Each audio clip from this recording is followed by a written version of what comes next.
सेग्रोवा और उसके 3 दोस्त एक पुरानी हवेली में गए जो सालों से वीरान पड़ी थी। कहते थे वहाँ जो भी आखिरी कमरे में गया वो वापस नहीं लौटा। हंसी मजाक करते हुए वे अंदर घुसे। हवेली धूल और मकड़ियों के जालों से भरी थी, लेकिन माहौल अजीब था, जैसे कोई उन्हें देख रहा हो। आखिरकार वे उस आखिरी कमरे के सामने खड़े थे। विशाल लकड़ी का दरवाज़ा, ठंडा और सड़ा हुआ। क्या तुम लोग डर गए? सेग्रोवा ने हंसते हुए धक्का दिया। दरवाज़ा चरमराया और खुल गया। अंदर खूब अंधेरा था। जैसे ही वे भीतर गए, दरवाज़ा झटके से बंद हो गया। मोबाइल की टॉर्च ऑन की, कमरा खाली था। लेकिन तभी दीवार पर कुछ उभरने लगा, खून से लिखे हुए नाम। ये मजाक कौन कर रहा है? अर्जुन कांपती आवाज़ में बोला। तभी कमरे की कोने से एक अजीब आवाज़ आई। कोई सांस ले रहा था। टॉर्च उस ओर घुमाई। वहाँ एक और इंसान खड़ा था, या शायद इंसान नहीं था। उसकी आंखें गहरी काली थीं और उसकी मुस्कुराहट असामान्य रूप से चौड़ी। वो धीरे धीरे उनकी ओर बढ़ने लगा। दरवाज़ा खोलने की कोशिश की, लेकिन वह हिल भी नहीं रहा था। अचानक वह चीज़ दौड़ पड़ी। किसी की चीख गूंज उठी और फिर सब शांत हो गया। अगली सुबह जब गांव वालों ने हवेली का दरवाज़ा खोला तो अंदर सिर्फ एक चीज़ थी, और दीवार पर 4 नए नाम।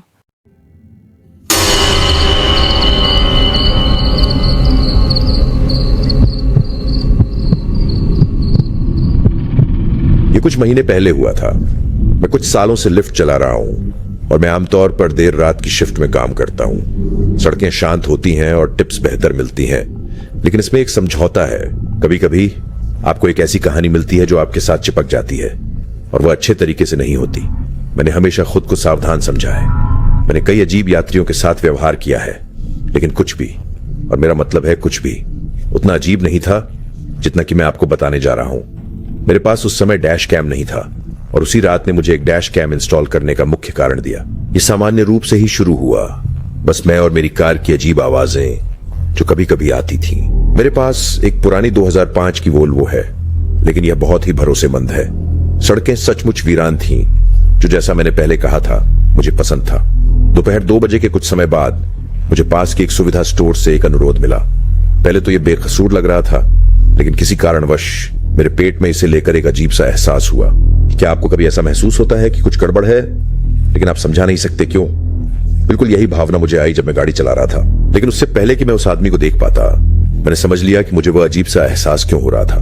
जिस सुविधा स्टोर के पास मैं जा रहा था वह बंद था। सभी बत्तियां बुझी हुई थीं और वहां पार्किंग में एक भी गाड़ी नहीं थी। जैसे ही मैं पास पहुंचा, मैंने उसे देखा। मैंने सुनिश्चित किया कि मैं काफी धीरे धीरे चलाऊं ताकि मैं उसे अच्छे से देख सकूं। वो दुकान के बाहर इधर उधर टहल रहा था, पहने हुए एक फटा हुआ हुडी, जो ऐसा लग रहा था जैसे इसे सालों से धुलाई मशीन नहीं दिखाई गई हो। मैं इसके बारे में मजाक नहीं कर रहा हूं। उसकी आस्तीन में सचमुच एक छेद था। उसकी हरकतें झटकेदार थीं, जैसे वो एक जगह ठहर नहीं सकता था, और वो बार बार अपने कंधे के ऊपर देख रहा था, जैसे उसे लगता था कि कोई उसका पीछा कर रहा है। अगर मुझे अनुमान लगाना पड़े तो वह शायद कुछ नशे में था। मुझे शायद यात्रा रद्द कर देनी चाहिए थी और वहां से निकल जाना चाहिए था। मैंने यहां तक कि रद्द बटन पर उंगली भी रख ली थी, लेकिन मैंने किसी कारण से ऐसा नहीं किया। मैंने दरवाजे अनलॉक कर दिए और वो बिना कुछ कहे पीछे की सीट पर चढ़ गया। जैसे ही मैंने ब्रेक से अपना पैर हटाया, मुझे अपने फैसले पर पछतावा हुआ। ज्यादातर लोग या तो अपने फोन पर स्क्रॉल करते हैं या बाहर खिड़की से देखते हैं, लेकिन वह नहीं। वह बस वहां बैठा रहा, पीछे के शीशे से मुझे ताकता रहा। न पलक झपकाई, न नजरें फेरी, बस सीधे मेरी तरफ ताकता रहा। मैंने वापस घूरने से बचने की कोशिश की, लेकिन मैं कुछ बार उसकी आंखों से नजरें मिलाने से खुद को रोक नहीं सका। वो थोड़ा गुस्से में लग रहा था, जो भी काफी अस्थिर करने वाला था। मैंने उसे नजरअंदाज करने की कोशिश की और खामोशी तोड़ने के लिए रेडियो चालू कर दिया। मुझे याद भी नहीं कि मैंने कौन से स्टेशन पर क्लिक किया, लेकिन जैसे ही संगीत बजने लगा, उसने मुझ पर चिल्लाया कि इसे बंद कर दूं। उसकी आवाज गहरी और थोड़ी कर्कश थी, और मुझे तुरंत पता चल गया कि वह एक स्मोकर है। इसने मुझे थोड़ा चौंका दिया और मैंने स्टीयरिंग व्हील को थोड़ा झटका दे दिया। मैंने आईने में उसे देखने की इच्छा का विरोध किया और उसके कहे अनुसार किया। पहिए को थोड़ा और कसकर पकड़ा। मैंने कुछ नहीं कहा और हम कुछ देर तक चुपचाप चले। मैंने सोचा शायद वह चुपचाप बैठेगा जब तक हम उसकी मंजिल तक पहुंच नहीं जाते। कम से कम मैं यही उम्मीद कर रहा था, लेकिन फिर उसने बात की। मुझे वह बातचीत ऐसे याद है जैसे ये कल की बात हो। उसने मुझसे पूछा कि क्या मैंने कभी किसी को उठाया है जिसे मुझे नहीं उठाना चाहिए था। वह सवाल मुझे एक झटके की तरह लगा। मैंने एक अजीब हंसी निकाली और कहा, खैर, उम्मीद है कि नहीं। मैं माहौल को हल्का रखने की कोशिश कर रहा था, लेकिन उसने कोई प्रतिक्रिया नहीं दी। वो बस पीछे की ओर झुक गया और खुद से कुछ बड़बड़ाया जो मैंने नहीं सुना। फिर उसने बताना शुरू किया कि वह पहले एक उबेर ड्राइवर था और उसने छोड़ दिया क्योंकि किसी गुंडे ने उसकी कार से कुछ सामान चुरा लिया था। वो कुछ लड़खड़ाते हुए बोल रहा था, इसलिए मैं सब कुछ साफ साफ नहीं सुन पाया, लेकिन मैं ज्यादातर कहानी समझ गया। जब वह यह कहानी सुना रहा था तो मैंने एक दो बार आईना देखा और मैंने महसूस किया कि वह पूरे समय मुस्कुरा रहा था, जो बेहद अस्थिर कर देने वाला था। एक सामान्य व्यक्ति ऐसा कुछ बताते समय मुस्कुराएगा नहीं। उसने अपनी कहानी समाप्त करते हुए कहा, यह अजीब है कि आप किसी पर कितना भरोसा करते हैं जो आपके ठीक पीछे बैठा है। वह टिप्पणी मेरे लिए निर्णायक थी। मैंने उसे सिर्फ एक पागल नशेड़ी से ज्यादा एक खतरा महसूस करना शुरू कर दिया। दुर्भाग्यवश मैं इसके बारे में ज्यादा कुछ नहीं कर सकता था। मैंने अपनी नब्ज तेज होते महसूस की। मैंने अपनी आंखें रास्ते पर टिकी रही। कोशिश की, लेकिन मेरा दिमाग घूम रहा। मैंने जीपीएस पर नजर डाली, गंतव्य पर ध्यान केंद्रित किया जैसे वो कोई जीवन रेखा हो, लेकिन उस आदमी को चुप रहने का वक्त नहीं पता था। वो बेकार की बातें करता रहा, कुछ चिंताजनक और कुछ बिल्कुल बकवास। मैं वास्तव में कदम नहीं मिला पा रहा था। अंततः वो किसी से माफी मांगने लगा। हालांकि मुझे नहीं लगता कि वह मुझसे माफी मांग रहा था। उसने ये संकेत देना शुरू कर दिया कि उसने अभी कुछ भयानक किया था और वह एक बुरा इंसान है। उसने बार बार कहा, मेरा मतलब ऐसा नहीं था, और उसके बाद कुछ हड़बड़ाते हुए माफी मांगने लगा। मैंने जवाब नहीं दिया। चिंतित था कि अगर मैंने जवाब दिया तो वह कुछ कर सकता है। मुझे नहीं पता था कि उसने क्या किया था या वह क्या करने में सक्षम था, लेकिन मैं ये जानने नहीं जा रहा था। हम उसकी रुकावट से केवल कुछ ही मिनट दूर थे जब उसने बड़बड़ाना बंद कर दिया और मुझ पर चिल्लाया कि मैंने मोड़ छोड़ दिया है। मैंने मोड़ नहीं छोड़ा था। जीपीएस स्पष्ट रूप से दिखा रहा था कि हम सही रास्ते पर हैं, लेकिन मैंने फिर भी ब्रेक लगा दिए, ज्यादातर डर के कारण। उसने मांग की कि मैं गाड़ी रोकूं, इसलिए मैंने ऐसा ही किया। उस समय मेरे हाथ कांप रहे थे। मैं बस चाहता था कि यह बुरा सपना खत्म हो जाए। जैसे ही मैंने गाड़ी पार्क में डाली, हमारे पीछे हेडलाइट्स दिखाई दी। ये एक पुलिस की गाड़ी थी। मैंने मन ही मन प्रार्थना की और देखा कि कैसे वह सड़क पर धीरे धीरे बढ़ रही थी। उसकी स्पॉटलाइट थोड़ी देर के लिए मेरी कार पर पड़ रही थी। मेरी पिछली सीट पर बैठा आदमी नीचे झुका, जैसे वह नजरों से बचने की कोशिश कर रहा था। मैंने अपना सिर घुमाया और देखा कि वह मेरी पिछली सीट पर लगभग पूरी तरह से फ्लैट लेटा था। उसकी आंखें बंद थीं। मैंने अपना सिर तेजी से घुमाया और उसे देखने से पहले अपनी सांसों को स्थिर रखने की कोशिश की। वह उस स्थिति में बहुत असुविधाजनक समय तक रहा।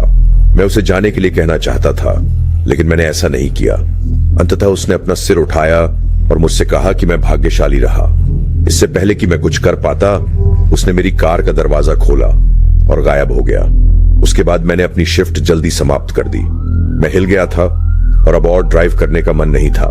ये कुछ हफ्तों बाद तक नहीं हुआ था जब मैंने अपने फोन पर कुछ देखा जिसने यह साबित कर दिया कि मैं कितनी खतरनाक स्थिति में था। एक समाचार लेख के अनुसार जिस रात मैंने उस यात्री को उठाया था, एक सुविधा स्टोर में डकैती हुई थी। ये उस स्थान से 2 ब्लॉक दूर था जहां से मैंने उस व्यक्ति को उठाया था। ये जानकर मुझे उल्टी जैसा महसूस होता है कि मैं एक खतरनाक अपराधी से इंच की दूरी पर था जो मुझे नुकसान पहुंचा सकता था अगर उसने ऐसा करने का फैसला किया होता। मैं इसके बारे में पुलिस से संपर्क करने में थोड़ा डरा हुआ हूं। मैं व्यक्तिगत कारणों से कानून प्रवर्तन से बचने की कोशिश करता हूं, जिन पर मैं यहां चर्चा नहीं करूंगा। मुझे नहीं पता कि मेरी रिपोर्ट से कोई मदद भी होगी या नहीं। वैसे भी अब मैं अपने कार में किसे बैठाता हूं, इस बारे में बहुत अधिक सतर्क हूं।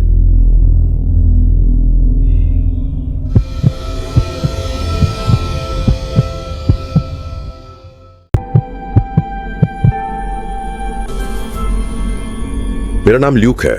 मेरी गर्लफ्रेंड कैथरीन और मैं 3 साल पहले कॉलेज के पहले वर्ष में मिले थे। हम स्टैनफोर्ड जाते हैं, जो मेरा सपना स्कूल तब से रहा है जब मैं लगभग 8 साल का था। हम दोनों में से कोई भी कैलिफोर्निया से नहीं है, बल्कि वास्तव में काफी दूर से है। हम दोनों ओहायो से हैं, वो सिंसिनेटी से, और मैं कोलंबस के बाहर रहता हूं। मुझे लगता है कि यही एक बड़ा कारण है कि हम एक दूसरे की ओर इतने आकर्षित हुए। मुझे लगता है कि समान क्षेत्रों से आने वाले लोग किसी भी कारण से स्वाभाविक रूप से एक दूसरे की ओर आकर्षित होते हैं। स्टैनफोर्ड कोई बड़ा स्कूल नहीं है, लेकिन अधिकांश छात्र शरीर मूल रूप से कैलिफोर्निया से है, तो हमारा मिडवेस्ट से होना निश्चित रूप से हमें अलग करता है।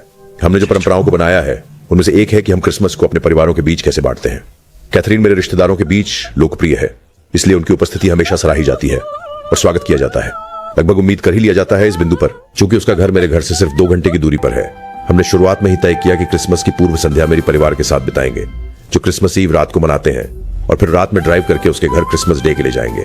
जब तक मैं उससे नहीं मिला था, मुझे एहसास नहीं था कि ज्यादातर परिवार क्रिसमस उसी दिन मनाते हैं, न कि उससे पहले रात को। अजीब बात है, मेरी छुट्टी का पसंदीदा हिस्सा क्रिसमस ईव या क्रिसमस डे नहीं है, बल्कि वह देर रात की ड्राइव है। ये एक छोटी सी परंपरा बन गई है जिसका हम दोनों हर साल इंतजार करते हैं। पहली बार जब हमने यह किया, वह अभी भी उसके साथ मेरी पसंदीदा यादों में से एक है। जिस जगह मैं रहता हूं, वहां से उसके घर तक पहुंचने का सबसे तेज रास्ता किसी मुख्य राजमार्ग पर नहीं जाता। अधिकांश मार्ग शांत पिछली सड़कों से होकर जाता है। केवल खेत, पेड़ और कभी कभार दूर दराज का फार्म हाउस मिलता है। जब हम ये करते हैं तो हमेशा रात बहुत देर हो चुकी होती है, तो एकांत मार्ग के साथ हमें शायद ही कोई अन्य कारें मिलती हैं। ऐसा लगता है जैसे दुनिया सो रही है और हमारे पास सब कुछ है। हंसना मत, लेकिन हम हमेशा ड्राइव के दौरान जूस वर्ल्ड का संगीत तेज चलाते हैं। जब से हम मिले हैं उसका संगीत एक साझा जुनून रहा है। मुझे पता है कि उसका संगीत थोड़ा अजीब है, लेकिन एक साथ गीत गाना वास्तव में खास है। ऐसा लगता है जैसे हम एक लय में हैं। पिछली क्रिसमस ईव किसी अन्य सामान्य दिन की तरह शुरू हुई। पूरी विस्तारित परिवार के साथ एक सुखद रात के बाद हमने आधी रात के करीब अपनी कार में सब कुछ लाद लिया और सड़क पर निकल पड़े। बर्फ हल्के से गिर रही थी और जैसा कि उम्मीद थी सड़कें सुनसान थीं। संगीत और हीटर पूरे जोर से चल रहे थे। सब कुछ बिल्कुल सही लग रहा था। हालांकि ये सब एक पल में बदल गया। मैं जो कुछ आपको बताने जा रहा हूं वो अब भी मेरे द्वारा अनुभव की गई सबसे विचलित करने वाली घटनाओं में से एक है। शायद सबसे विचलित करने वाली चीज। मैं गाड़ी चला रहा था जब संगीत को मेरे फोन की घंटी ने बाधित किया। मैंने नीचे देखा, थोड़ा चिढ़ गया कि मुझे इतनी देर से कोई कॉल आ रही थी। ये एक अज्ञात नंबर था। मैंने बिना सोचे समझे उसे नजरअंदाज कर दिया। शायद कोई स्कैम कॉल थी। आजकल ये चीजें लगातार होती रहती हैं। कैथरीन ने मजाक किया कि ये कॉल सेंटर वाले लड़के कितने समर्पित हैं जो क्रिसमस पर भी कॉल कर रहे हैं। मैंने हंसकर सहमति जताई और बात वहीं खत्म हो गई। लेकिन फिर कुछ मिनट बाद मेरा फोन दूसरी बार बजा। मैंने फिर नीचे देखा और पाया कि यह फिर से एक अनजान नंबर था, शायद वही नंबर जो पहले था। मैंने नाराजगी से एक गहरी सांस ली, लेकिन उसे वॉइसमेल पर जाने दिया। कैथरीन ने मेरी ओर देखा और अपनी भौहें उठाई, लेकिन कुछ नहीं कहा। मैंने अपना फोन उसकी तरफ किया ताकि उसे दिखा सकूं कि यह एक अनजान नंबर है, और उसने एक उलझन भरी नजर से कहा, यह तो बड़ा अजीब है। मैंने कोई जवाब नहीं दिया, बस अपने कंधे उचका दिए। आखिरकार संगीत फिर से शुरू हो गया और मैंने फोन कॉल से अपना ध्यान हटाने की कोशिश की, लेकिन निश्चित रूप से 2 मिनट भी नहीं हुए थे कि मेरा फोन फिर से बज उठा। उस समय मैं गुस्से में था, अपने आप में बड़बड़ाता हुआ, जैसे तैसे फोन के लिए हाथ मारते हुए। मैंने उसे कंसोल से झटके में छीन लिया और स्क्रीन पर आक्रामकता से स्वाइप किया। तैयार था उसे कहने के लिए कि मेरे फोन को स्पैम करने के लिए हटो। मैं देख सकता था कि कैथरीन चौंक गई थी, क्योंकि मेरी अचानक हरकत से उसका शरीर तन गया था। पीछे मुड़कर देखने पर शायद मैंने जरूरत से ज्यादा प्रतिक्रिया दी, लेकिन मैं परेशान होकर थक गया था। मैंने फोन में जितना तेज स्वर संभव था हेलो कह डाला। मुझे उम्मीद थी कि स्कैम स्क्रिप्ट शुरू होगी, लेकिन मुझे बजाय इसके चुप्पी मिली। मैंने अपनी गाड़ी में वॉल्यूम बढ़ा दिया और तुरंत दूसरी तरफ से आ रही हल्की सी स्टैटिक की आवाज सुनी। मैं फोन काटने ही वाला था कि एक आदमी की आवाज सुनाई दी।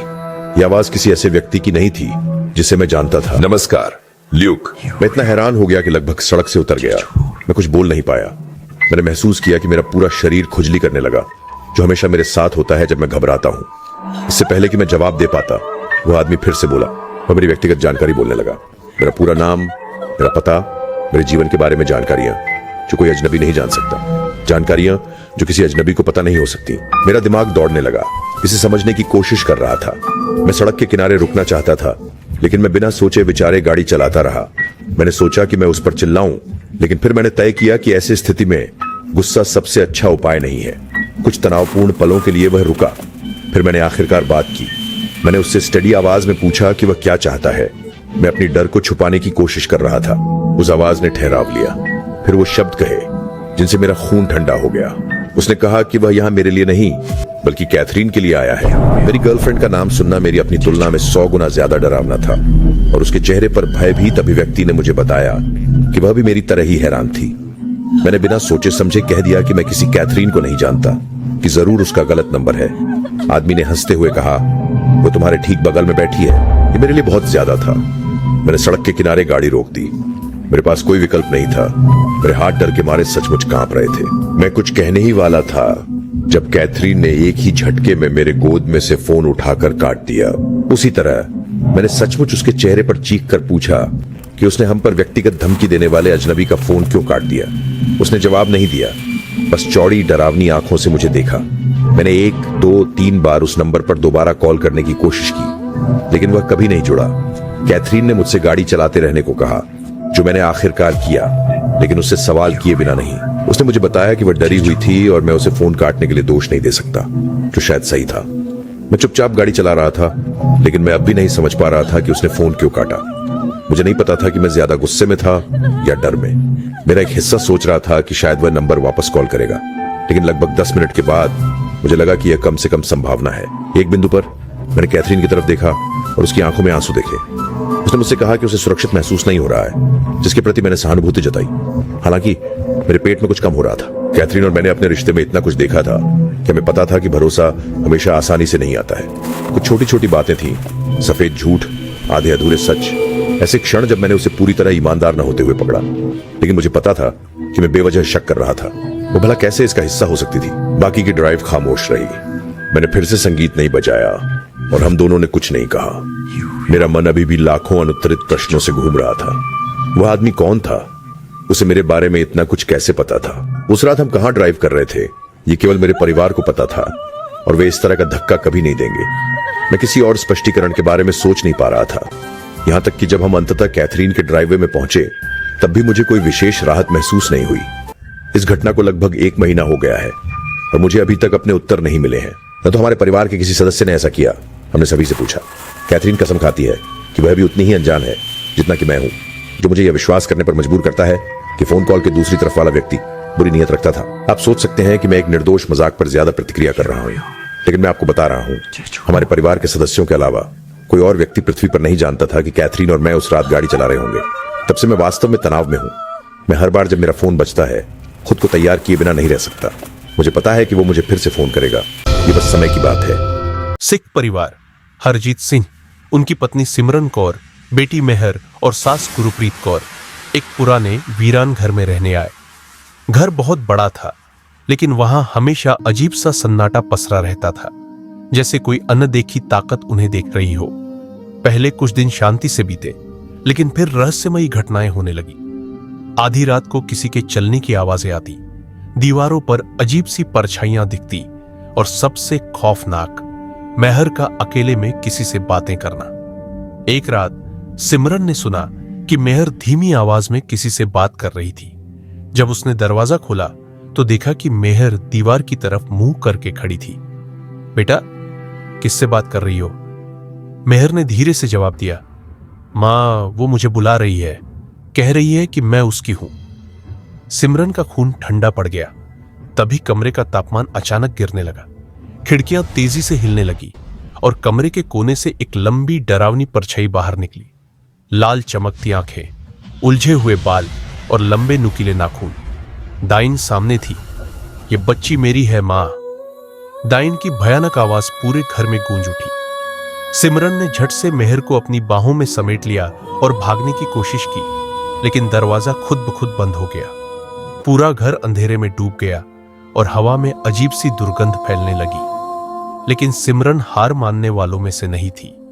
उसने अपना दुपट्टा कसकर बांधा, अपनी कलाई पर पहनी करा को जोर से पकड़ा और जोर से गुरबाणी का जाप शुरू कर दिया। जैसे ही वाहे गुरु का नाम लिया, पूरे कमरे में एक तेज रोशनी फैल गई। दाइन चीखने लगी, उसकी त्वचा जलने लगी, पर वह इतनी आसानी से हारने वाली नहीं थी। गुस्से में उसने हवा में उड़ते हुए सिमरन को जोर से दीवार से पटक दिया। सिमरन के सिर से खून बहने लगा, लेकिन वह रुकी नहीं। मैं अपनी बेटी को तुझसे बचाने के लिए जान भी दे दूंगी। सिमरन ने अंतिम ताकत जुटाकर गुटका साहिब उठाया और पूरी शक्ति से गुरबाणी पढ़ने लगी। जैसे ही आखिरी शब्द बोले, दाइन दर्द से चीख उठी। उसकी चीखों से पूरा घर हिलने लगा। दाइन ने आखिरी बार हमला करने की कोशिश की, लेकिन सिमरन ने अपनी बेटी को बचाने के लिए खुद को आगे कर दिया। दाइन का जहर सिमरन के शरीर में उतर गया, लेकिन यह उसकी आखिरी गलती थी। गुरबाणी की शक्ति और एक मां के बलिदान ने दाइन को पूरी तरह जला दिया। उसके चीखते ही आग की लपटें उठी और वह राख बनकर बिखर गई। सुबह की पहली किरण खिड़की से अंदर आई। मेहर की आंखें खुली। वह ठीक थी, लेकिन जब उसने अपनी मां को जमीन पर पड़ा देखा तो रोने लगी। हरजीत और गुरप्रीत दौड़कर आए, लेकिन सिमरन अब इस दुनिया में नहीं थी। उसने अपनी बेटी को बचाने के लिए अपनी जान दे दी थी। गहरी उदासी के बीच गुरप्रीत ने कहा, एक मां कभी हार नहीं सकती, उसकी ममता मौत से भी बड़ी होती है। और इस तरह एक मां ने अपने प्यार की ताकत से अंधेरे को हरा दिया। सास गुरप्रीत कौर एक पुराने वीरान घर में रहने आए। घर बहुत बड़ा था, लेकिन वहां हमेशा फिर रहस्यमयी घटनाएं, दीवारों पर अजीब सी परछाइयां, मेहर का अकेले में किसी से बातें करना। एक रात सिमरन ने सुना कि मेहर धीमी आवाज में किसी से तो देखा कि मेहर दीवार कितने धीरे से जवाब दिया, माँ उसकी हूं। सिमरन ने थी, ये बच्ची मेरी है। कहते हैं हर नौकरी में तनाव होता है, लंबे घंटे, नामुमकिन डेडलाइंस और उससे भी ज्यादा नामुमकिन बॉस। लेकिन कई बार काम नहीं, कई बार कुछ और होता है। बहुत बहुत बुरा ये कहानी है विक्रम की और उस मंजिल की जहां से कोई लौटकर नहीं आता। विक्रम बहुत खुश था जब उसे डेरेवलिन कॉर्पोरेशन में नौकरी मिली। टॉप कंपनी, अच्छी सैलरी, वो जगह जहां लोग खुद को खुशनसीब समझते हैं। लेकिन पहले ही दिन जब उसे फ्लोर 17 पर भेजा गया, रिसेप्शन पर बैठी लड़की ने उसे अजीब नजरों से देखा, जैसे कुछ कहना चाहती थी लेकिन कह नहीं पाई। उसे तभी समझ जाना चाहिए था, कुछ गड़बड़ थी। लिफ्ट जरूरत से ज्यादा देर तक चली। दरवाजे बहुत धीरे खुले और जब वो बाहर निकला, हवा भारी लग रही थी, जैसे पूरी मंजिल सांस रोककर बैठी हो। वहां ज्यादा लोग नहीं थे, कुछ कर्मचारी चुपचाप बैठे थे, बस टाइप कर रहे थे ना। किसी ने सिर उठाया, न किसी ने कुछ कहा। उनके हाथ ऐसे चल रहे थे जैसे किसी ने उन्हें मजबूर किया हो, जैसे वो अपनी मर्जी से काम नहीं कर रहे थे। विक्रम की डेस्क पर एक फाइल रखी थी, मोटी भारी। उस पर लिखा था गोपनीय। अंदर थे स्प्रेडशीट्स, सैकड़ों ऐसे नंबर जो कोई मतलब नहीं बनाते थे, ऐसी तारीखें जो अभी आई ही नहीं थीं, और शब्द जो शब्द नहीं थे, बस अजीब से चिन्ह। जैसे ही विक्रम उन्हें देखने की कोशिश करता, वो मुड़ने लगते। पहली रात वो देर तक रुका, सोचा मेहनत करूंगा, इम्प्रेस करूंगा।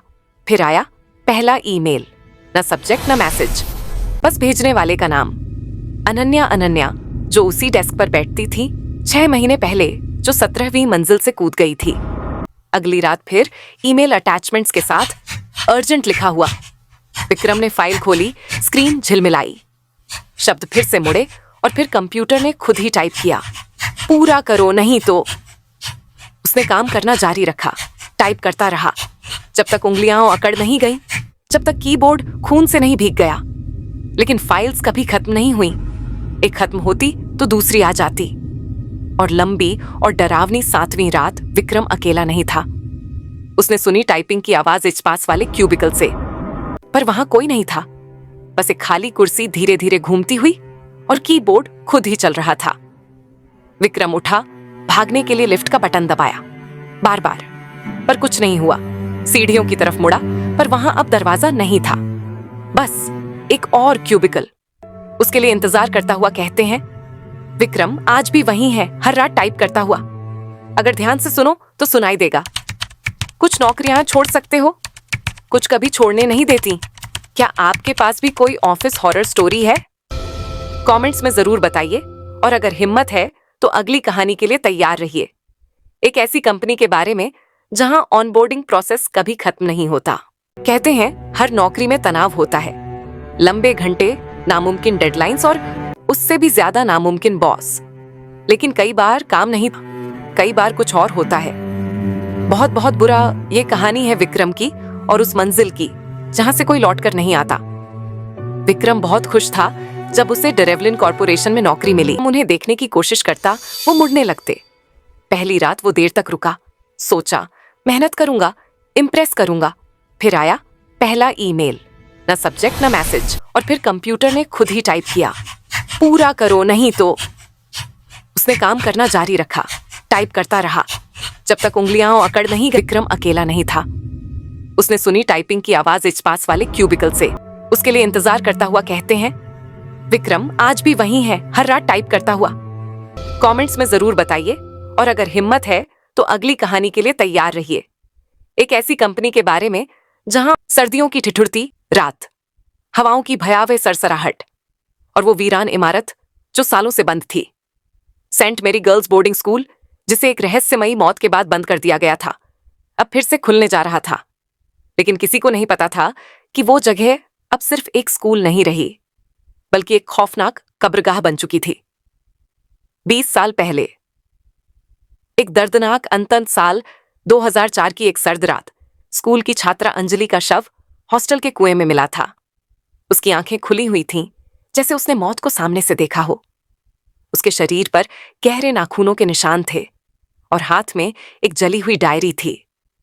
लोगों ने इसे एक हादसा समझकर भुला दिया, लेकिन कई छात्राओं ने दावा किया कि उन्होंने रात में किसी को रोते और मदद के लिए पुकारते सुना था। डर के मारे स्कूल बंद कर दिया गया, पर अब 20 साल बाद इसे फिर से खोला गया। रिया और पूजा हॉस्टल में नई छात्राएं थीं। पहली ही रात उन्हें स्कूल में एक अजीब सा माहौल महसूस हुआ, जैसे कोई उन्हें देख रहा हो। रिया ने सीनियर से पूछा, यहां कुछ अजीब है ना? सीनियर का चेहरा सफेद पड़ गया। उसने फुसफुसाते हुए कहा, मत पूछो, और रात को कभी उस पुराने कमरे के पास मत जाना। लेकिन रिया जिद्दी थी। वह पूजा को लेकर वहां पहुंच गई। दरवाजे पर जाले लटक रहे थे, दीवारों पर अजीब सी खरोंचें थीं। रिया ने दरवाजा धक्का दिया। दरवाजा चरमराया, धीरे धीरे खुला। अंदर घुप अंधेरा था। अचानक एक ठंडी हवा का झोंका आया और कमरा सिहर उठा। वहां एक पुरानी डायरी पड़ी थी। रिया ने जैसे ही पहला पन्ना पलटा, दरवाजा अपने आप जोर से बंद हो गया। डायरी में लिखा था, मेरा नाम अंजलि था। मुझे मेरे ही दोस्तों ने मार दिया। मेरी आत्मा अब भी यहां भटक रही है। मैं बदला लूंगी। रिया के हाथ कांपने लगे। तभी उसे अपने पीछे किसी के होने का एहसास हुआ। उसने धीरे से मुड़कर देखा, कोई नहीं था। लेकिन जब उसने आईने में झांका, वहां खून से लिखा था, भागो वरना मरोगी। अगली सुबह हॉस्टल में हड़कंप मच गया। पूजा गायब थी। रिया ने उसे हर जगह ढूंढा, लेकिन उसका कोई नामो निशान नहीं था। तभी पुराने कुएं से अजीब बदबू आने लगी। जब वार्डन ने अंदर झांका तो पूजा का शव तैर रहा था। उसकी खुली आंखें ठंडी पड़ चुकी थीं और शरीर पर गहरे नाखूनों के निशान थे। पानी में खून से लिखा था, पहली आत्मा मिल गई। अब हॉस्टल में हर रात कुछ अजीब होने लगा।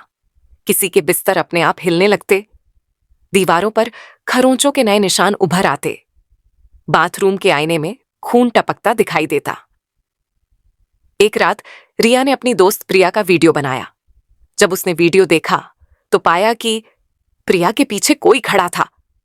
लेकिन जब उसने पलटकर देखा, वहां कोई नहीं था। मबरवरक्वार के आत्मा की आखिरी चेतावनी। अब अंजलि की आत्मा और हिंसक हो गई थी। एक लड़की को क्लासरूम में अकेले बंद कर दिया गया। जब तक लोग उसे ढूंढते, वह बेहोश पड़ी थी। उसके शरीर पर नाखूनों के गहरे निशान थे। अब रिया को समझ आ गया था, आत्मा बदला चाहती थी। लेकिन बदला किससे? रिया ने डायरी के अंतिम पन्ने पढ़े। उसमें लिखा था, मैंने अपनी दोस्त पर भरोसा किया, लेकिन उसने मुझे धोखा दिया। उसने मुझे कुएं में धक्का दिया और अब मैं किसी को नहीं छोड़ूंगी। रिया को समझ आ गया, अंजलि की हत्या एक लड़की ने की थी जो अब भी जिंदा थी।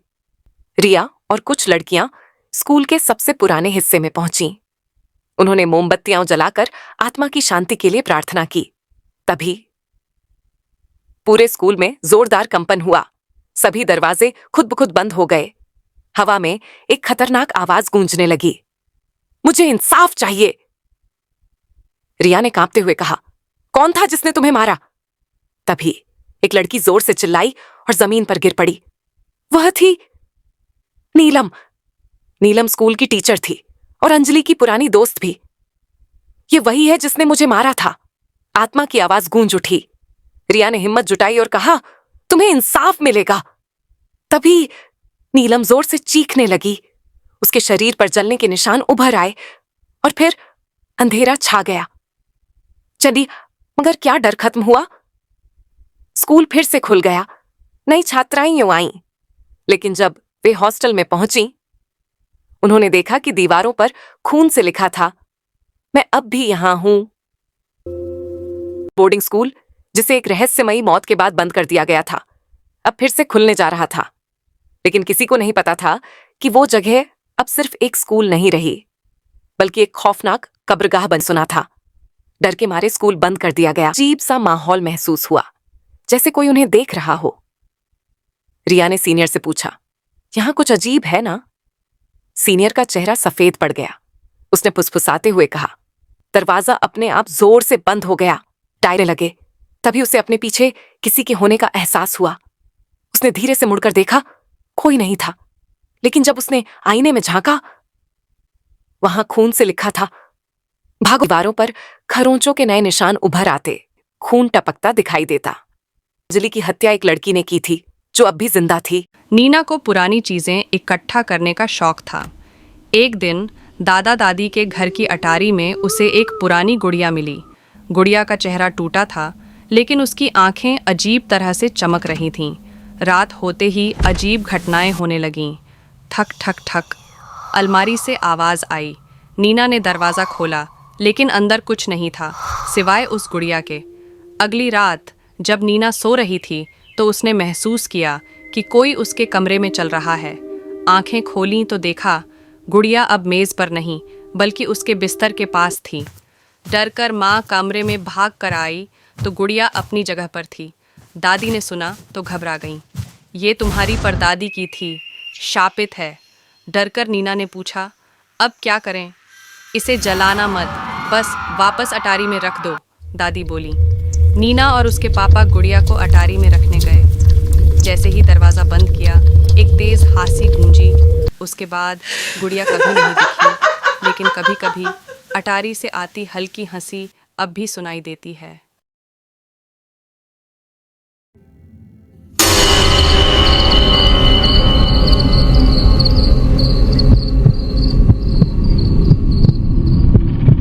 ये कुछ महीने पहले हुआ था। मैं कुछ सालों से लिफ्ट चला रहा हूं और मैं आमतौर पर देर रात की शिफ्ट में काम करता हूं। सड़कें शांत होती हैं और टिप्स बेहतर मिलती हैं, लेकिन इसमें एक समझौता है। कभी कभी आपको एक ऐसी कहानी मिलती है जो आपके साथ चिपक जाती है और वह अच्छे तरीके से नहीं होती। मैंने हमेशा खुद को सावधान समझा है। मैंने कई अजीब यात्रियों के साथ व्यवहार किया है, लेकिन कुछ भी, और मेरा मतलब है कुछ भी, उतना अजीब नहीं था जितना कि मैं आपको बताने जा रहा हूं। मेरे पास उस समय डैश कैम नहीं था और उसी रात ने मुझे एक डैश कैम इंस्टॉल करने का मुख्य कारण दिया। ये सामान्य रूप से ही शुरू हुआ, बस मैं और मेरी कार की अजीब आवाजें जो कभी कभी आती थीं। मेरे पास एक पुरानी 2005 की वोल्वो है, लेकिन यह बहुत ही भरोसेमंद है। सड़कें सचमुच वीरान थीं, जो जैसा मैंने पहले कहा था मुझे पसंद था। दोपहर 2 बजे के कुछ समय बाद मुझे पास के एक सुविधा स्टोर से एक अनुरोध मिला। पहले तो यह बेकसूर लग रहा था, लेकिन किसी कारणवश मेरे पेट में इसे लेकर एक अजीब सा एहसास हुआ। क्या आपको कभी ऐसा महसूस होता है कि कुछ गड़बड़ है, लेकिन आप समझा नहीं सकते क्यों? बिल्कुल यही भावना मुझे आई जब मैं गाड़ी चला रहा था। लेकिन उससे पहले कि मैं उस आदमी को देख पाता, मैंने समझ लिया कि मुझे वह अजीब सा एहसास क्यों हो रहा था। जिस सुविधा स्टोर के पास मैं जा रहा था वह बंद था। सभी बत्तियां बुझी हुई थीं और वहां पार्किंग में एक भी गाड़ी नहीं थी। जैसे ही मैं पास पहुंचा, मैंने उसे देखा। मैंने सुनिश्चित किया कि मैं काफी धीरे धीरे चलाऊं ताकि मैं उसे अच्छे से देख सकूं। वो दुकान के बाहर इधर उधर टहल रहा था, पहने हुए एक फटा हुआ हुडी, जो ऐसा लग रहा था जैसे इसे सालों से धुलाई मशीन नहीं दिखाई गई हो। मैं इसके बारे में मजाक नहीं कर रहा हूं। उसकी आस्तीन में सचमुच एक छेद था। उसकी हरकतें झटकेदार थीं, जैसे वो एक जगह ठहर नहीं सकता था, और वो बार बार अपने कंधे के ऊपर देख रहा था, जैसे उसे लगता था कि कोई उसका पीछा कर रहा है। अगर मुझे अनुमान लगाना पड़े तो वह शायद कुछ नशे में था। मुझे शायद यात्रा रद्द कर देनी चाहिए थी और वहां से निकल जाना चाहिए था। मैंने यहां तक कि रद्द बटन पर उंगली भी रख ली थी, लेकिन मैंने किसी कारण से ऐसा नहीं किया। मैंने दरवाजे अनलॉक कर दिए और वो बिना कुछ कहे पीछे की सीट पर चढ़ गया। जैसे ही मैंने ब्रेक से अपना पैर हटाया, मुझे अपने फैसले पर पछतावा हुआ। ज्यादातर लोग या तो अपने फोन पर स्क्रॉल करते हैं या बाहर खिड़की से देखते हैं, लेकिन वह नहीं। वह बस वहां बैठा रहा, पीछे के शीशे से मुझे ताकता रहा। न पलक झपकाई, न नजरें फेरी, बस सीधे मेरी तरफ ताकता रहा। मैंने वापस घूरने से बचने की कोशिश की, लेकिन मैं कुछ बार उसकी आंखों से नजरें मिलाने से खुद को रोक नहीं सका। वो थोड़ा गुस्से में लग रहा था, जो भी काफी अस्थिर करने वाला था। मैंने उसे नजरअंदाज करने की कोशिश की और खामोशी तोड़ने के लिए रेडियो चालू कर दिया। मुझे याद भी नहीं कि मैंने कौन से स्टेशन पर क्लिक किया, लेकिन जैसे ही संगीत बजने लगा, उसने मुझ पर चिल्लाया कि इसे बंद कर दूं। उसकी आवाज गहरी और थोड़ी कर्कश थी और मुझे तुरंत पता चल गया कि वह एक स्मोकर है। इसने मुझे थोड़ा चौंका दिया और मैंने स्टीयरिंग व्हील को थोड़ा झटका दे दिया। मैंने आईने में उसे देखने की इच्छा का विरोध किया और उसके कहे अनुसार किया। पहिए को थोड़ा और कसकर पकड़ा। मैंने कुछ नहीं कहा और हम कुछ देर तक चुपचाप चले। मैंने सोचा शायद वह चुपचाप बैठेगा जब तक हम उसकी मंजिल तक पहुंच नहीं जाते। कम से कम मैं यही उम्मीद कर रहा था। लेकिन फिर उसने बात की। मुझे वह बातचीत ऐसे याद है जैसे ये कल की बात हो। उसने मुझसे पूछा कि क्या मैंने कभी किसी को उठाया है जिसे मुझे नहीं उठाना चाहिए था। वह सवाल मुझे एक झटके की तरह लगा। मैंने एक अजीब हंसी निकाली और कहा, खैर, उम्मीद है कि नहीं। मैं माहौल को हल्का रखने की कोशिश कर रहा था, लेकिन उसने कोई प्रतिक्रिया नहीं दी।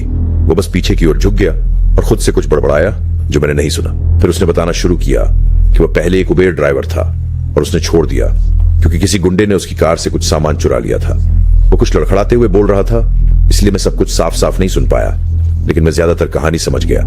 जब वह यह कहानी सुना रहा था तो मैंने 1-2 बार आईना देखा और मैंने महसूस किया कि वह पूरे समय मुस्कुरा रहा था, जो बेहद अस्थिर कर देने वाला था। एक सामान्य व्यक्ति ऐसा कुछ बताते समय मुस्कुराएगा नहीं। उसने अपनी कहानी समाप्त करते हुए कहा, यह अजीब है कि आप किसी पर कितना भरोसा करते हैं जो आपके ठीक पीछे बैठा है। वह टिप्पणी मेरे लिए निर्णायक थी। मैंने उसे सिर्फ एक पागल नशेड़ी से ज्यादा एक खतरा महसूस करना शुरू कर दिया। दुर्भाग्यवश मैं इसके बारे में ज्यादा कुछ नहीं कर सकता था। मैंने अपनी नब्ज तेज होते महसूस की। मैंने अपनी आंखें रास्ते पर टिकी रही। कोशिश की लेकिन मेरा दिमाग घूम रहा। मैंने जीपीएस पर नजर डाली, गंतव्य पर ध्यान केंद्रित किया जैसे वो कोई जीवन रेखा हो, लेकिन उस आदमी को चुप रहने का वक्त नहीं पता था। वो बेकार की बातें करता रहा, कुछ चिंताजनक और कुछ बिल्कुल बकवास। मैं वास्तव में कदम नहीं मिला पा रहा था। अंततः वो किसी से माफी मांगने लगा। हालांकि मुझे नहीं लगता कि वह मुझसे माफी मांग रहा था। उसने ये संकेत देना शुरू कर दिया कि उसने अभी कुछ भयानक किया था और वह एक बुरा इंसान है। उसने बार बार कहा, मेरा मतलब ऐसा नहीं था, और उसके बाद कुछ हड़बड़ाते हुए माफी मांगने लगा। मैंने जवाब नहीं दिया।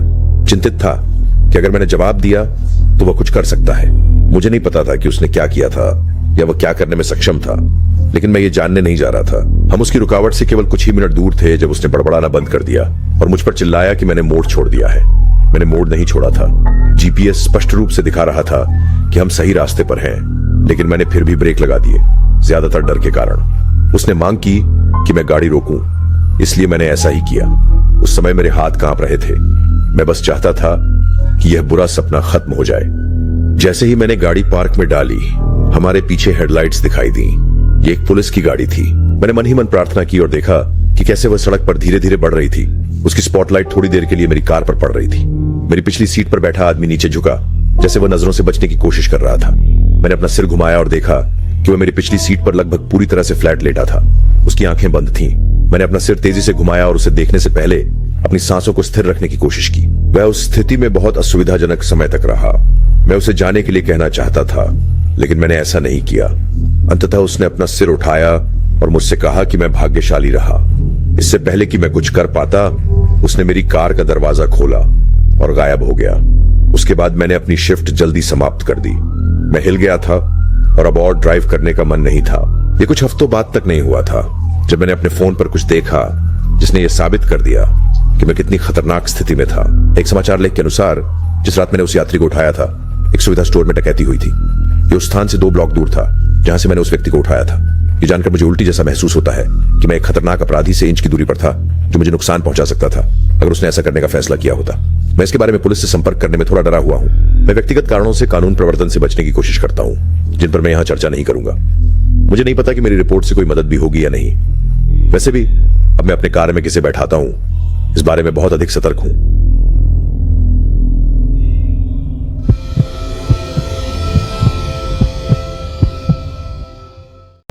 और मैं आमतौर पर देर रात की शिफ्ट में काम करता हूं। सड़कें शांत होती और वह अच्छे तरीके से नहीं होती। मैंने हमेशा खुद को सावधान समझा है। मैंने कई अजीब यात्रियों के साथ व्यवहार किया है, लेकिन कुछ भी, और मेरा मतलब है कुछ भी, उतना अजीब नहीं था जितना कि मैं आपको लेकिन यह बहुत ही भरोसेमंद है। सड़कें सचमुच वीरान थीं, जो जैसे में इसे लेकर एक अजीब सा एहसास हुआ। क्या आपको कभी ऐसा महसूस होता है कि कुछ गड़बड़ है? के लिए रेडियो चालू कर दिया। मुझे याद भी नहीं कि मैंने कौन से स्टेशन पर क्लिक किया। एक कर्कश थी और मुझे तुरंत पता चल गया कि वह एक स्मोकर है। इसने मुझे थोड़ा चौंका दिया और मैंने स्टीयरिंग व्हील को थोड़ा झटका दे दिया। मैंने आईने में उसे देखने की इच्छा अब चले। मैंने सोचा शायद वह चुपचाप बैठेगा जब तक हम उसकी मंजिल तक पहुंच नहीं जाते। कम से कम मैं यही उम्मीद कर रहा था, लेकिन फिर उसने बात की। मुझे वह बातचीत ऐसे याद आ। मैंने एक अजीब हंसी निकाली और कहा, खैर, उम्मीद है कि नहीं। मैं माहौल को हल्का रखने की कोशिश कर रहा था। देखा और मैंने महसूस किया कि वह पूरे समय मुस्कुरा रहा था, जो बेहद अस्थिर कर दे। मेरा नाम ल्यूक है। मेरी गर्लफ्रेंड कैथरीन और मैं 3 साल पहले कॉलेज के पहले वर्ष में मिले थे। हम स्टैनफोर्ड जाते हैं, जो मेरा सपना स्कूल तब से रहा है जब मैं लगभग 8 साल का था। हम दोनों में से कोई भी कैलिफोर्निया से नहीं है, बल्कि वास्तव में काफी दूर से है। हम दोनों ओहायो से हैं, वो सिंसिनेटी से, और मैं कोलंबस के बाहर रहता हूं। मुझे लगता है कि यही एक बड़ा कारण है कि हम एक दूसरे की ओर इतने आकर्षित हुए। मुझे लगता है कि समान क्षेत्रों से आने वाले लोग किसी भी कारण से स्वाभाविक रूप से एक दूसरे की ओर आकर्षित होते हैं। स्टैनफोर्ड कोई बड़ा स्कूल नहीं है, लेकिन अधिकांश छात्र शरीर मूल रूप से कैलिफोर्निया से है, तो हमारा मिडवेस्ट से होना निश्चित रूप से हमें अलग करता है। हमने जो परंपराओं को बनाया है उनमें से एक है कि हम क्रिसमस को अपने परिवारों के बीच कैसे बांटते हैं। कैथरीन मेरे रिश्तेदारों के बीच लोकप्रिय है, इसलिए उनकी उपस्थिति हमेशा सराही जाती है और स्वागत किया जाता है। लगभग उम्मीद कर ही लिया जाता है इस बिंदु पर, चूंकि उसका घर मेरे घर से सिर्फ 2 घंटे की दूरी पर है। हमने शुरुआत में ही तय किया कि क्रिसमस की पूर्व संध्या मेरी परिवार के साथ बिताएंगे, जो क्रिसमस ईव रात को मनाते हैं और फिर रात में ड्राइव करके उसके घर क्रिसमस डे के लिए जाएंगे। जब तक मैं उससे नहीं मिला था, मुझे एहसास नहीं था कि ज्यादातर परिवार क्रिसमस उसी दिन मनाते हैं, न कि उससे पहले रात को। अजीब बात है, मेरी छुट्टी का पसंदीदा हिस्सा क्रिसमस ईव या क्रिसमस डे नहीं है, बल्कि वह देर रात की ड्राइव है। ये एक छोटी सी परंपरा बन गई है जिसका हम दोनों हर साल इंतजार करते हैं। पहली बार जब हमने यह किया, वह अभी भी उसके साथ मेरी पसंदीदा यादों में से एक है।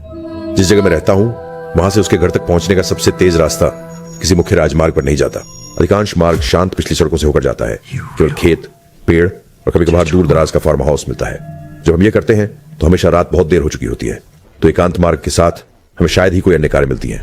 ऐसा लगता है जैसे दुनिया सो रही है और हमारे पास सब कुछ है। हंसना मत, लेकिन हम हमेशा ड्राइव के दौरान जूस वर्ल्ड का संगीत तेज चलाते हैं।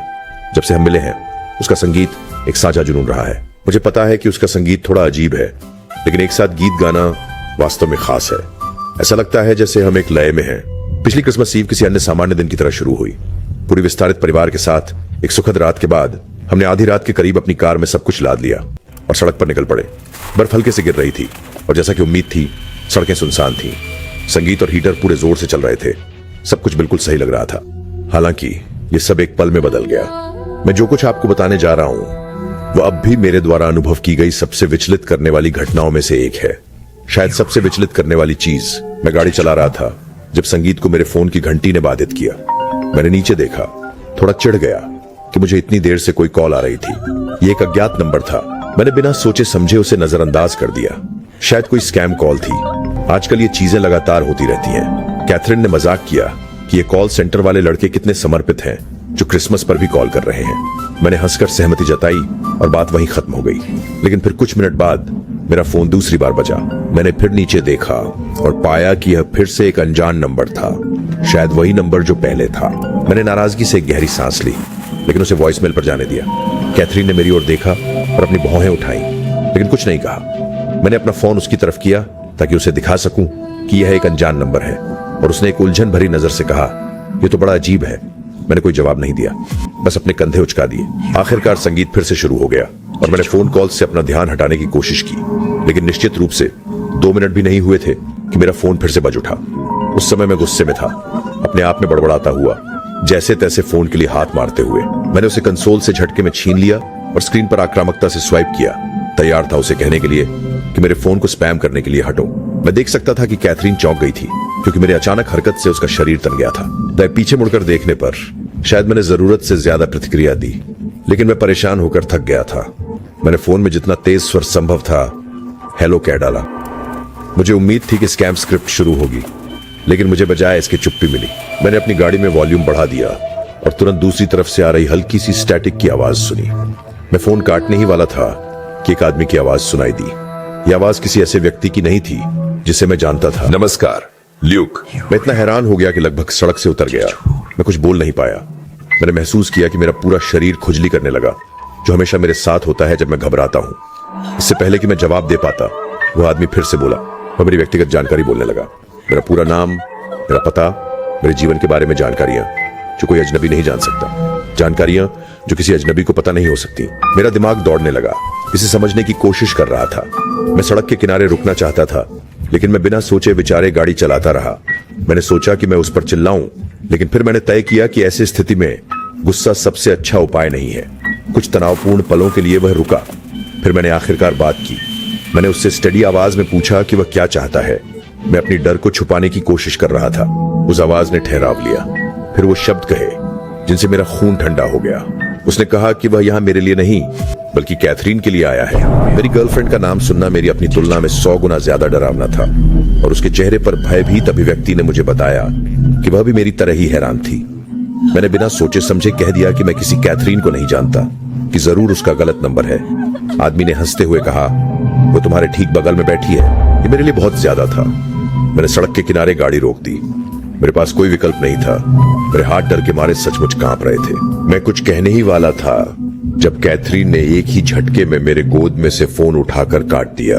उसी तरह मैंने सचमुच उसके चेहरे पर चीख कर पूछा कि उसने हम पर व्यक्तिगत धमकी देने वाले अजनबी का फोन क्यों काट दिया। उसने जवाब नहीं दिया, बस चौड़ी डरावनी आंखों से मुझे देखा। मैंने 1, 2, 3 बार उस नंबर पर दोबारा कॉल करने की कोशिश की, लेकिन वह कभी नहीं जुड़ा। कैथरीन ने मुझसे गाड़ी चलाते रहने को कहा, जो मैंने आखिरकार किया, लेकिन उससे सवाल किए बिना नहीं। उसने मुझे बताया कि वह डरी हुई थी और मैं उसे फोन काटने के लिए दोष नहीं दे सकता, जो शायद सही था। मैं चुपचाप गाड़ी चला रहा था, लेकिन मैं अब भी नहीं समझ पा रहा था कि उसने फोन क्यों काटा। मुझे नहीं पता था कि मैं ज्यादा गुस्से में था या डर में। मेरा एक हिस्सा सोच रहा था कि शायद वह नंबर वापस कॉल करेगा, लेकिन लगभग 10 मिनट के बाद मुझे लगा कि यह कम से कम संभावना है। एक बिंदु पर मैंने कैथरीन की तरफ देखा और उसकी आंखों में आंसू देखे। उसने मुझसे कहा कि उसे सुरक्षित महसूस नहीं हो रहा है, जिसके प्रति मैंने सहानुभूति जताई। हालांकि मेरे पेट में कुछ कम हो रहा था। कैथरीन और मैंने अपने रिश्ते में इतना कुछ देखा था कि हमें पता था कि भरोसा हमेशा आसानी से नहीं आता है। कुछ छोटी छोटी बातें थीं, सफेद झूठ, आधे अधूरे सच, ऐसे क्षण जब मैंने उसे पूरी तरह ईमानदार न होते हुए पकड़ा। लेकिन मुझे पता था कि मैं बेवजह शक कर रहा था। वो भला कैसे इसका हिस्सा हो सकती थी। बाकी की ड्राइव खामोश रही। मैंने फिर से संगीत नहीं बजाया और हम दोनों ने कुछ नहीं कहा। मेरा मन अभी भी लाखों अनुत्तरित प्रश्नों से घूम रहा था। वह आदमी कौन था? उसे मेरे बारे में इतना कुछ कैसे पता था? उस रात हम कहां ड्राइव कर रहे थे, ये केवल मेरे परिवार को पता था, और वे इस तरह का धक्का कभी नहीं देंगे। मैं किसी और स्पष्टीकरण के बारे में सोच नहीं पा रहा था। यहां तक कि जब हम अंततः कैथरीन के ड्राइववे में पहुंचे, तब भी मुझे कोई विशेष राहत महसूस नहीं हुई। इस घटना को लगभग 1 महीना हो गया है और मुझे अभी तक अपने उत्तर नहीं मिले हैं। न तो हमारे परिवार के किसी सदस्य ने ऐसा किया। हमने सभी से पूछा।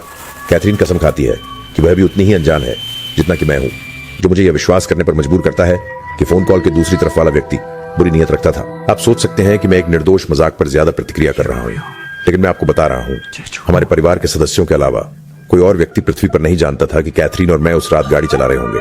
तब से मैं वास्तव में तनाव में हूं। मैं हर बार जब मेरा फोन बजता है, खुद को तैयार किए बिना नहीं रह सकता। मुझे पता है कि वो मुझे फिर से फोन करेगा, ये बस समय की बात है। सिख परिवार हरजीत सिंह, उनकी पत्नी सिमरन कौर, बेटी मेहर और सास गुरप्रीत कौर एक पुराने वीरान घर में रहने आए। घर बहुत बड़ा था, लेकिन वहां हमेशा अजीब सा सन्नाटा पसरा रहता था, जैसे कोई अनदेखी ताकत उन्हें देख रही हो। पहले कुछ दिन शांति से बीते, लेकिन फिर रहस्यमयी घटनाएं होने लगी। आधी रात को किसी के चलने की आवाजें आती, दीवारों पर अजीब सी परछाइयां दिखती, और सबसे खौफनाक, मेहर का अकेले में किसी से बातें करना। एक रात सिमरन ने सुना कि मेहर धीमी आवाज में किसी से बात कर रही थी। जब उसने दरवाजा खोला तो देखा कि मेहर दीवार की तरफ मुंह करके खड़ी थी। बेटा, किससे बात कर रही हो? मेहर ने धीरे से जवाब दिया, मां, वो मुझे बुला रही है, कह रही है कि मैं उसकी हूं। सिमरन का खून ठंडा पड़ गया। तभी कमरे का तापमान अचानक गिरने लगा। खिड़कियां तेजी से हिलने लगी और कमरे के कोने से एक लंबी डरावनी परछाई बाहर निकली। लाल चमकती आंखें, उलझे हुए बाल और लंबे नुकीले नाखून। दाइन सामने थी। ये बच्ची मेरी है मां। दाइन की भयानक आवाज पूरे घर में गूंज उठी। सिमरन ने झट से मेहर को अपनी बाहों में समेट लिया और भागने की कोशिश की, लेकिन दरवाजा खुद ब खुद बंद हो गया। पूरा घर अंधेरे में डूब गया और हवा में अजीब सी दुर्गंध फैलने लगी। लेकिन सिमरन हार मानने वालों में से नहीं थी। उसने अपना दुपट्टा कसकर बांधा, अपनी कलाई पर पहनी करा को जोर से पकड़ा और जोर से गुरबाणी का जाप शुरू कर दिया। जैसे ही वाहेगुरु का नाम लिया, पूरे कमरे में एक तेज रोशनी फैल गई। दाइन चीखने लगी, उसकी त्वचा जलने लगी, पर वह इतनी आसानी से हारने वाली नहीं थी। गुस्से में उसने हवा में उड़ते हुए सिमरन को जोर से दीवार से पटक दिया। सिमरन के सिर से खून बहने लगा, लेकिन वह रुकी नहीं। मैं अपनी बेटी को तुझसे बचाने के लिए जान भी दे दूंगी। सिमरन ने अंतिम ताकत जुटाकर गुटका साहिब उठाया और पूरी शक्ति से गुरबाणी पढ़ने लगी। जैसे ही आखिरी शब्द बोले, दाइन दर्द से चीख उठी। उसकी चीखों से पूरा घर हिलने लगा। दाइन ने आखिरी बार हमला करने की कोशिश की, लेकिन सिमरन ने अपनी बेटी को बचाने के लिए खुद को आगे कर दिया। दाइन का जहर सिमरन के शरीर में उतर गया, लेकिन यह उसकी आखिरी गलती थी। गुरबाणी की शक्ति और एक मां के बलिदान ने दाइन को पूरी तरह जला दिया। उसके चीखते ही आग की लपटें उठी और वह राख बनकर बिखर गई। सुबह की पहली किरण खिड़की से अंदर आई। मेहर की आंखें खुली। वह ठीक थी, लेकिन जब उसने अपनी मां को जमीन पर पड़ा देखा तो रोने लगी। हरजीत और गुरप्रीत दौड़कर आए, लेकिन सिमरन अब इस दुनिया में नहीं थी। उसने अपनी बेटी को बचाने के लिए अपनी जान दे दी थी। गहरी उदासी के बीच गुरप्रीत ने कहा, एक मां कभी हार नहीं सकती, उसकी ममता मौत से भी बड़ी होती है। और इस तरह एक मां ने अपने प्यार की ताकत से अंधेरे को हरा दिया। कहते हैं हर नौकरी में तनाव होता है, लंबे घंटे, नामुमकिन डेडलाइंस और उससे भी ज्यादा नामुमकिन बॉस। लेकिन कई बार काम नहीं, कई बार कुछ और होता है। बहुत बहुत बुरा ये कहानी है विक्रम की और उस मंजिल की जहां से कोई लौटकर नहीं आता।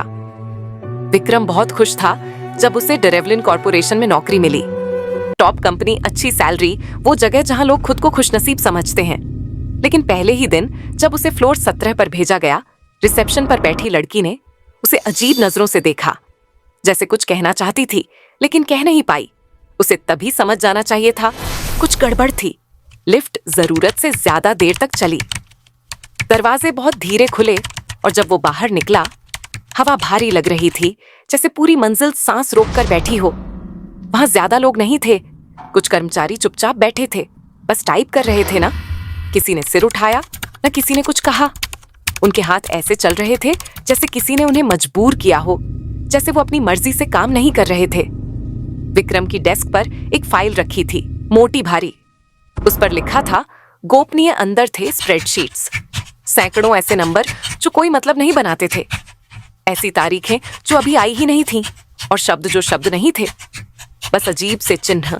जैसे ही विक्रम उन्हें देखने की कोशिश करता, वो मुड़ने लगते। पहली रात वो देर तक रुका, सोचा मेहनत करूंगा, इम्प्रेस करूंगा।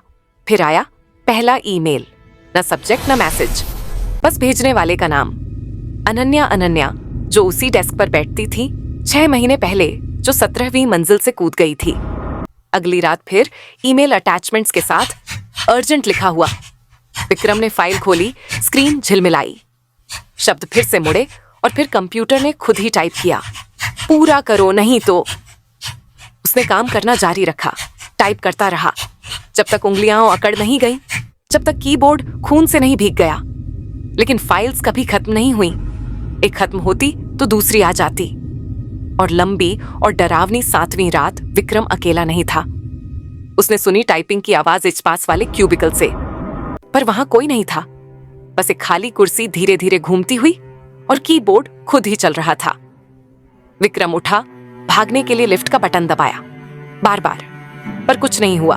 सीढ़ियों की तरफ मुड़ा, पर वहां अब दरवाजा नहीं था, बस एक और क्यूबिकल। उसके लिए इंतजार करता हुआ कहते हैं, विक्रम आज भी वहीं है, हर रात टाइप करता हुआ।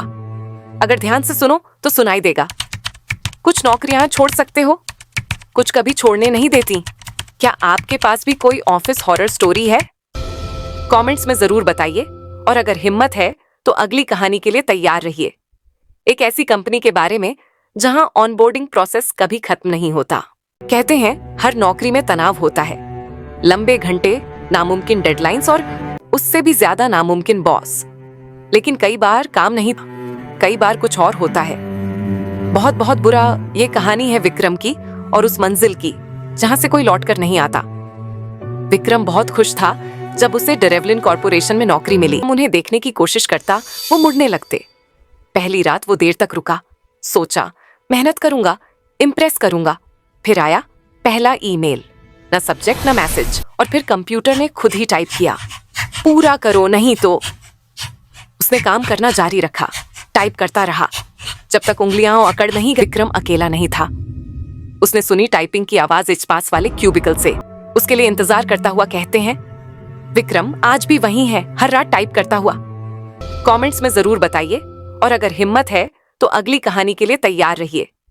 एक ऐसी कंपनी के बारे में जहां सर्दियों की ठिठुरती रात, हवाओं की भयावह सरसराहट, और वो वीरान इमारत जो सालों से बंद थी। सेंट मेरी गर्ल्स बोर्डिंग स्कूल, जिसे एक रहस्यमयी मौत के बाद बंद कर दिया गया था, अब फिर से खुलने जा रहा था। लेकिन किसी को नहीं पता था कि वो जगह अब सिर्फ एक स्कूल नहीं रही, बल्कि एक खौफनाक कब्रगाह बन चुकी थी। 20 साल पहले, एक दर्दनाक अंतन साल 2004 की एक सर्द रात, स्कूल की छात्रा अंजलि का शव हॉस्टल के कुएं में मिला था। उसकी आंखें खुली हुई थीं, जैसे उसने मौत को सामने से देखा हो। उसके शरीर पर गहरे नाखूनों के निशान थे और हाथ में एक जली हुई डायरी थी। लोगों ने इसे एक हादसा समझकर भुला दिया, लेकिन कई छात्राओं ने दावा किया कि उन्होंने रात में किसी को रोते और मदद के लिए पुकारते सुना था। डर के मारे स्कूल बंद कर दिया गया, पर अब 20 साल बाद इसे फिर से खोला गया। रिया और पूजा हॉस्टल में नई छात्राएं थीं। पहली ही रात उन्हें स्कूल में एक अजीब सा माहौल महसूस हुआ, जैसे कोई उन्हें देख रहा हो। रिया ने सीनियर से पूछा, यहां कुछ अजीब है ना? सीनियर का चेहरा सफेद पड़ गया। उसने फुसफुसाते हुए कहा, मत पूछो, और रात को कभी उस पुराने कमरे के पास मत जाना। लेकिन रिया जिद्दी थी। वह पूजा को लेकर वहां पहुंच गई। दरवाजे पर जाले लटक रहे थे, दीवारों पर अजीब सी खरोंचें थीं। रिया ने दरवाजा धक्का दिया। दरवाजा चरमराया, धीरे धीरे खुला। अंदर घुप अंधेरा था। अचानक एक ठंडी हवा का झोंका आया और कमरा सिहर उठा। वहां एक पुरानी डायरी पड़ी थी। रिया ने जैसे ही पहला पन्ना पलटा, दरवाजा अपने आप जोर से बंद हो गया। डायरी में लिखा था, मेरा नाम अंजलि था। मुझे मेरे ही दोस्तों ने मार दिया। मेरी आत्मा अब भी यहां भटक रही है। मैं बदला लूंगी। रिया के हाथ कांपने लगे। तभी उसे अपने पीछे किसी के होने का एहसास हुआ। उसने धीरे से मुड़कर देखा, कोई नहीं था। लेकिन जब उसने आईने में झांका, वहां खून से लिखा था, भागो वरना मरोगी। अगली सुबह हॉस्टल में हड़कंप मच गया। पूजा गायब थी। रिया ने उसे हर जगह ढूंढा, लेकिन उसका कोई नामो निशान नहीं था। तभी पुराने कुएं से अजीब बदबू आने लगी। जब वार्डन ने अंदर झांका तो पूजा का शव तैर रहा था। उसकी खुली आंखें ठंडी पड़ चुकी थीं और शरीर पर गहरे नाखूनों के निशान थे। पानी में खून से लिखा था, पहली आत्मा मिल गई। अब हॉस्टल में हर रात कुछ अजीब होने लगा। किसी के बिस्तर अपने आप हिलने लगते, दीवारों पर खरोंचों के नए निशान उभर आते, बाथरूम के आईने में खून टपकता दिखाई देता। एक रात रिया ने अपनी दोस्त प्रिया का वीडियो बनाया। जब उसने वीडियो देखा तो पाया कि प्रिया के पीछे कोई खड़ा था, लेकिन जब उसने पलटकर देखा, वहां कोई नहीं था। मबरवरक्वार के आत्मा की आखिरी चेतावनी। अब अंजलि की आत्मा और हिंसक हो गई थी। एक लड़की को क्लासरूम में अकेले बंद कर दिया गया। जब तक लोग उसे ढूंढते, वह बेहोश पड़ी थी। उसके शरीर पर नाखूनों के गहरे निशान थे। अब रिया को समझ आ गया था, आत्मा बदला चाहती थी। लेकिन बदला किससे? रिया ने डायरी के अंतिम पन्ने पढ़े। उसमें लिखा था, मैंने अपनी दोस्त पर भरोसा किया, लेकिन उसने मुझे धोखा दिया। उसने मुझे कुएं में धक्का दिया और अब मैं किसी को नहीं छोड़ूंगी। रिया को समझ आ गया, अंजलि की हत्या एक लड़की ने की थी जो अब भी जिंदा थी। रिया और कुछ लड़कियां स्कूल के सबसे पुराने हिस्से में पहुंची। उन्होंने मोमबत्तियां जलाकर आत्मा की शांति के लिए प्रार्थना की। तभी पूरे स्कूल में जोरदार कंपन हुआ। सभी दरवाजे खुद ब खुद बंद हो गए। हवा में एक खतरनाक आवाज गूंजने लगी, मुझे इंसाफ चाहिए। रिया ने कांपते हुए कहा, कौन था जिसने तुम्हें मारा? तभी एक लड़की जोर से चिल्लाई और जमीन पर गिर पड़ी। वह थी नीलम। नीलम स्कूल की टीचर थी और अंजलि की पुरानी दोस्त भी। ये वही है जिसने मुझे मारा था। आत्मा की आवाज गूंज उठी। रिया ने हिम्मत जुटाई और कहा, तुम्हें इंसाफ मिलेगा। तभी नीलम जोर से चीखने लगी। उसके शरीर पर जलने के निशान उभर आए और फिर अंधेरा छा गया। चली, मगर क्या डर खत्म हुआ? स्कूल फिर से खुल गया। नई छात्राएं यूं आईं, लेकिन जब वे हॉस्टल में पहुंची, उन्होंने देखा कि दीवारों पर खून से लिखा था, मैं अब भी यहां हूं। बोर्डिंग स्कूल, जिसे एक रहस्यमयी मौत के बाद बंद कर दिया गया था, अब फिर से खुलने जा रहा था। लेकिन किसी को नहीं पता था कि वो जगह अब सिर्फ एक स्कूल नहीं रही, बल्कि एक खौफनाक कब्रगाह बन सुना था। डर के मारे स्कूल बंद कर दिया गया। अजीब सा माहौल महसूस हुआ, जैसे कोई उन्हें देख रहा हो। रिया ने सीनियर से पूछा, यहां कुछ अजीब है ना? सीनियर का चेहरा सफेद पड़ गया। उसने फुसफुसाते हुए कहा, दरवाजा अपने आप जोर से बंद हो गया। डायरे लगे। तभी उसे अपने पीछे किसी के होने का एहसास हुआ। उसने धीरे से मुड़कर देखा, कोई नहीं था। लेकिन जब उसने आईने में झांका, वहां खून से लिखा था, भागो। दीवारों पर खरोंचों के नए निशान उभर आते, खून टपकता दिखाई देता। अंजलि की हत्या एक लड़की ने की थी जो अब भी जिंदा थी। खून से लिखे हुए नाम। मेरा नाम ल्यूक है। मेरी गर्लफ्रेंड कैथरीन और मैं 3 साल पहले कॉलेज के पहले वर्ष में मिले थे। हम स्टैनफोर्ड जाते हैं, जो मेरा सपना स्कूल तब से रहा है जब मैं लगभग 8 साल का था। हम दोनों में से कोई भी कैलिफोर्निया से नहीं है, बल्कि वास्तव में काफी दूर से है। हम दोनों ओहायो से हैं। हमने शुरुआत में ही तय किया कि क्रिसमस की पूर्ण गीत तेज चलाते हैं। जब से हम मिले हैं, आजकल ये चीजें लगातार होती रहती हैं। कैथरीन और स्क्रीन पर आक्रामकता से स्वाइप किया मेरे जीवन के बारे में जानकारियां। वो तुम्हारे ठीक बगल में बैठी है, ये नंबर वापस कॉल करेगा। लेकिन लगभग 10 यहां तक कि जब हम अंततः कैथरीन के ड्राइववे में पहुंचे, तब भी मुझे कोई विशेष राहत महसूस नहीं हुई। इस घटना को लगभग 1 महीना हो गया है और मुझे अभी तक अपने उत्तर नहीं मिले हैं। न तो हमारे परिवार के किसी सदस्य ने ऐसा किया। हमने सभी से पूछा। कैथरीन कसम खाती है कि वह भी उतनी ही अनजान है जितना कि मैं हूं। फोन बजता है, खुद को तैयार किए बिना नहीं रह सकता। मुझे पता है कि वो मुझे फिर से फोन करेगा। हाँ, वो मुझे बुला रही है।